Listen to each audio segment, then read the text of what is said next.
Welcome back to Next Gen Console Watch, our show following everything happening with the latest gaming hardware. I'm Daemon Hatfield, and this week I'm joined by Max Scoville, host of IGN's PlayStation podcast, Podcast Beyond. Hey, how's it going? And from IGN's Xbox podcast, Podcast Unlocked, Stella Chung joins us as well. Welcome back, Stella. Oh, yeah, Hello. happy to be here.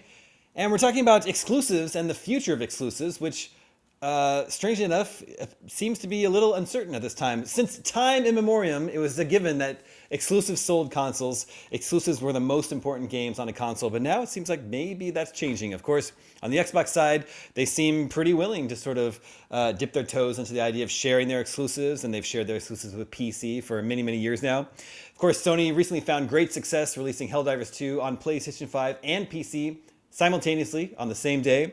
And we have some interesting comments from former CEO and former president and CEO of Sony Interactive Entertainment America, Shawn Leydon, speaking with VentureBeat. He describes an exclusive, if the cost of producing that exclusive exceeds $200 million, that exclusive is an Achilles heel. It's your greatest weakness now, something we used to think of as the greatest strength of a console. Shawn Leydon now thinks is an Achilles heel if it exceeds, if the development budget becomes prohibitively high. And then we also have comments from former Xbox boss Peter Moore in an ancient interview with IGN. He's been talking about, he thinks Microsoft is currently debating internally whether to release games like Halo on PlayStation. They're doing smaller games like Pentiment, Sea of Thieves, maybe Halo, Forza. He believes these are talks that are happening internally at Microsoft right now. Quote, if Microsoft says, wait, we're doing $250 million on our own platforms, but if we then took Halo as a third party, we could do $1 billion. You've got to think long and hard about that, right? Max, think long and hard about that. What's happening with exclusives today? I think plain and simple video game development has gotten too expensive. I think it is prohibitively expensive to make a game on the scale that we've come to accept. Like, we went from AAA to quadruple A. Like, that's now sort of a common term. And, I think a lot of companies are just looking at, is it worth that risk? Like, I think it used to be a lot more straightforward. You make a game, you sell it for $60 around Christmas. If it does well, it does well. That's great. You probably recoup your losses a lot easier. A lot of time has passed and video games have hovered around $60-$70, and a lot of them have gotten cheaper. They're now free to play, and it's like, you look at it's not so much competing for gamers' money or getting just specifically people to buy a copy of a game in a box. It's like getting people to dedicate their time specifically. It's you're competing not just for money but for attention and time and commitment to really stick with a game for longer than that however long it takes to quote unquote beat it, because now we get games that get post-launch content left and right. The thing I keep thinking about is, like, we looked at like Spider-Man 2, amazing game, apparently the fastest selling PlayStation 5 game to date, and it's still like it squeaked by. Like, I think it's profitable now, but based on stuff that came out of the big Sony leak, that was well over budget and hadn't broken even yet, which is kind of shocking. And I don't know, conversely, you look at, Spider-Man, a beloved, world famous character, tons of fans, basically all ages, despite, a slimy man who bites people's heads off here and there. If that had been cross-platform, it would have been, I think, one of the best selling games of the year. Like, conversely, look at Hogwarts Legacy, which is a sort of, adjacent, famous, beloved IP. And that was on everything. That was cross-gen, current and last for PlayStation and Xbox and PC, and it even came to Switch. So it really just it did not put all its eggs in one basket. That is exactly what this is here. Is like an exclusive is one basket that has all the eggs, and it's I don't know, that's not sound business logic. That's like a weird old saying about farm animals, but like Well, Stella, what's your take on this? We were saying, Xbox is already experimenting with bringing its exclusives to other platforms, but it also has true exclusives, at least true console exclusives coming this year, like Hellblade 2, Stalker 2, and Indiana Jones. Yeah, I mean, I've always been of the opinion, I know that I'm on the Xbox podcast and I get a lot of hate for this, but like, I've never really believed in exclusives. I think that wherever you want to play your games is where you should play them, but also I feel like the game should be available on more than just one platform. So for me, this is great. I mean, Xbox has been not just about the box console anymore for years. It's now also including PC. So PC and Xbox are kind of one and the same now, especially with PC Game Pass. So Yeah, I do agree with people that it would be very weird to see Halo being played with like a PlayStation controller, but I think it would be still fun for PlayStation players to experience that.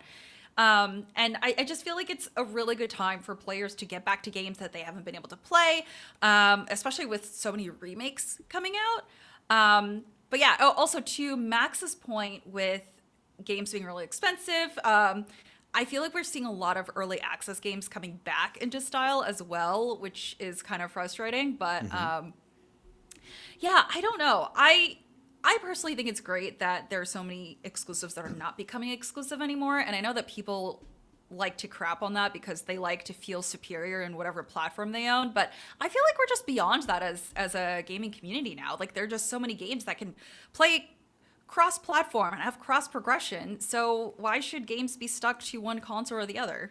You mean to tell me that you think it's good when more people can play a game and all have fun playing the game? What kind of an attitude is that? I know. Yeah. I mean, yeah.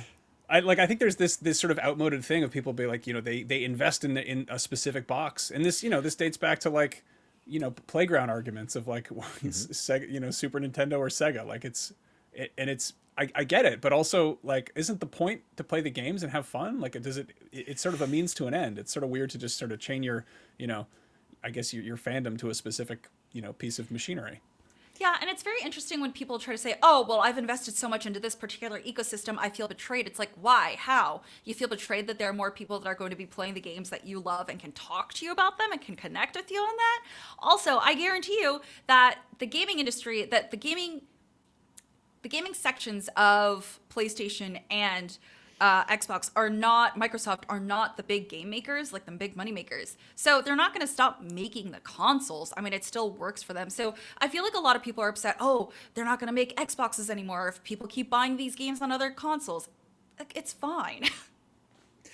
Yeah, interesting sort of, I guess, comparison would be like physical media, video media. Look at like, the race between HD, DVD, and Blu-ray, or, going further back, VHS and Betamax. And it was, different types of technology, and these were things that had to work with specific types of machines, and like that's not a thing anymore. Now the whole thing is like what streaming subscription or what platform is this thing on? Like the actual way you process the media is sort of irrelevant. And I feel like with the rise of cloud gaming, that's very much the direction we're going here.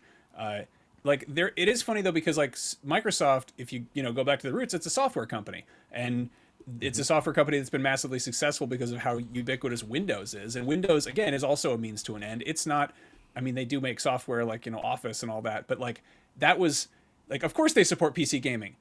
People who have PCs have to buy Windows to do PC gaming on it. Like that's the beauty of it all. Like they don't give a shit if people are playing on a PC or an Xbox. The whole point of an Xbox is short for Direct Xbox, which is a spin-off of a PC. Like that's the whole thing. Meanwhile, Sony at its core is a consumer electronics company. So they've always been about like selling a machine rather than a piece of software. And I think that is sort of a core philosophy it's worth paying attention to. But the fact that Sony is willing to be like, yes, this brand new video game that we are publishing, it is available exclusively for our video game console, but also your PC that probably runs Microsoft Windows.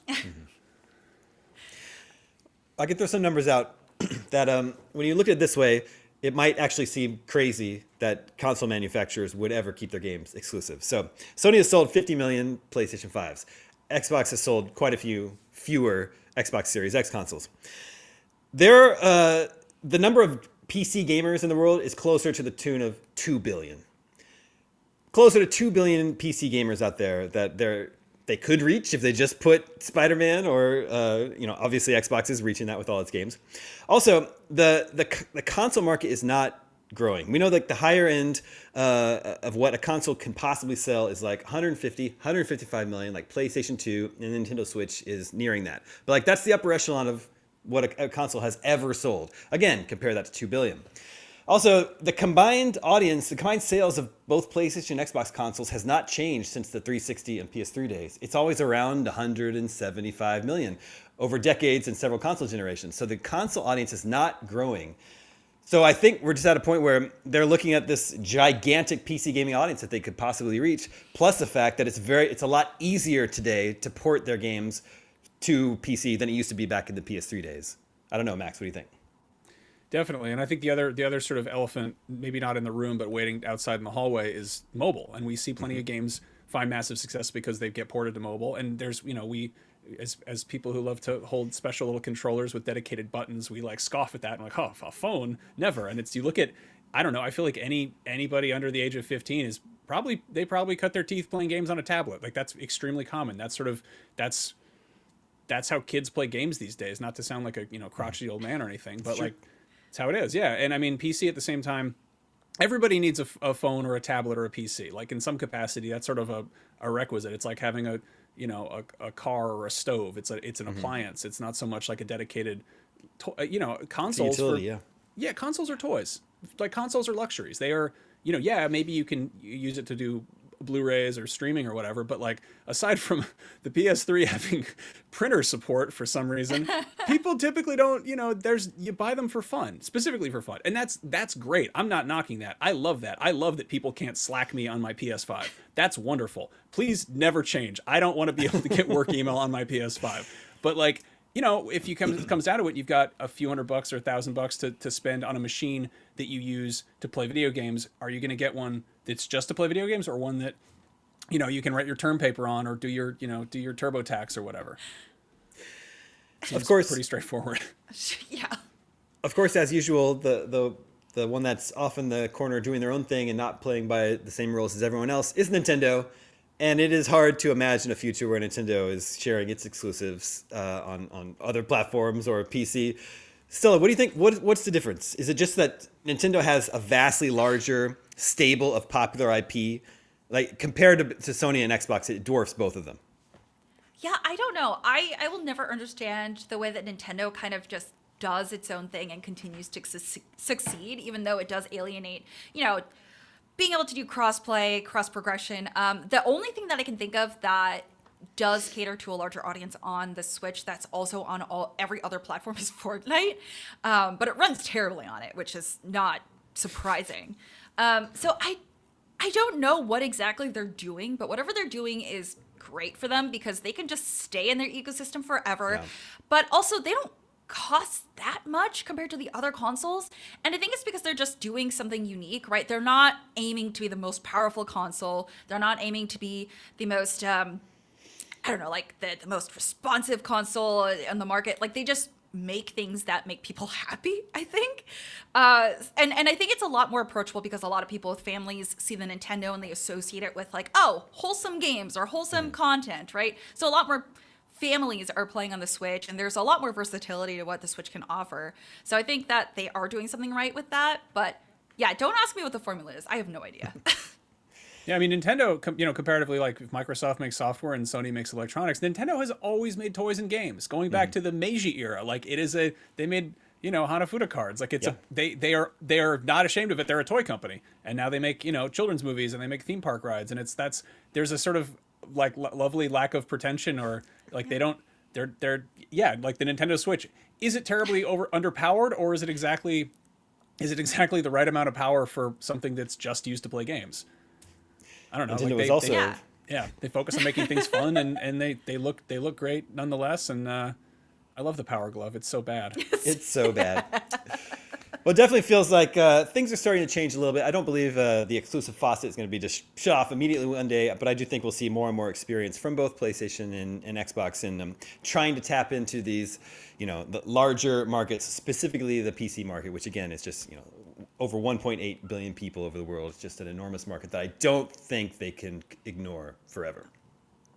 We have the results of the poll from last episode. We were talking about WB Games and how they're going to continue focusing more on live service games despite the success of Hogwarts Legacy last year. So we asked, if you could pick, what game should WB Games work on next? And unsurprisingly, you picked Hogwarts Legacy 2 with almost 50% of all the vote. New poll for you to vote on for next episode. It's about that time of year to start checking in. It's never too early. So we need to know, what's your favorite game of the year so far? Game of the Year watch is about to begin. Is it Helldivers 2, Final Fantasy VII Rebirth, Like a Dragon Infinite Wealth, Pal World, Persona 3 Reload, or maybe something else? Make sure to vote at IGN.com the day this episode goes live. We'll share the results with you next episode. And that's going to do it for this edition of Next Gen Console Watch. Thank you to both Stella and Max for joining me today. Thank you to Jobert, working behind the scenes to make this episode possible. My name is Daemon. We'll be back next week with more on the latest on everything happening with the best gaming hardware. We'll see you then.